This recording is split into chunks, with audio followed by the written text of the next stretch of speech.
আচ্ছা, তোমরা কি কখনো আলুর আচার খেয়েছো? আমি শিওর খাওনি, তবে আমার এই রেসিপিটি দেখার পর I think this is gonna be your favourite pickles.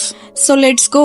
তো এই আচারটা বানানোর জন্য আমি কিছু জাম আলু নিয়েছি আর একটা গোল আলু নিয়েছি। এখন এটা চুলায় বসিয়ে দিব সেদ্ধ হওয়ার জন্য। এখন একটা কাঁটা চামচ দিয়ে দেখলাম যে এটা সেদ্ধ হয়ে গিয়েছে, তো চুলা থেকে নামিয়ে আমি খোসাগুলো ছাড়িয়ে নিয়েছি। এ পর্যায়ে আমরা কিছু পাঁচফোড়ন ভেজে নিব, ভেজে এটাকে গুঁড়া করে নিব। আমি হামানদিস্তায় গুঁড়া করেছি, তোমরা চাইলে ব্লেন্ডারেও করতে পারো। আলুগুলো আমি আগে খোসা ছাড়িয়ে রেখেছিলাম। এখন এই আলুগুলোকে আমার এই সুন্দর ছুরিটা দিয়ে কিউব কিউব করে কেটে নিব। একটু বড় বড় করে কেটে নিতে হবে। এই জাম আলুগুলো কিন্তু তোমরা বাজারে অ্যাভেলেবল পেয়ে যাবে, আর যদি না পাও তাহলে শুধু গোল আলু দিয়েও তোমরা এটা বানাতে পারবে, কোনো সমস্যা নেই। আমি সৌন্দর্যের জন্য ইউজ করেছি, আর এই জাম আলুটা দিলে স্বাদটা একটু এনহ্যান্স হয়। তো আলুগুলো কাটা শেষ। এখন একটা ফ্রাই প্যানে আমি সরিষার তেল দিয়ে নিব। দেন এর মধ্যে আমি কেটে রাখা আলুগুলো দিয়ে দিব। প্রথমে সাদা আলুটা দিব, একটু নেড়ে চেড়ে দেন জাম আলুগুলো দিয়ে দিব। এরপর এর মধ্যে দিয়ে দিব 2 চামচের মতো চিনি আর সামান্য লবণ।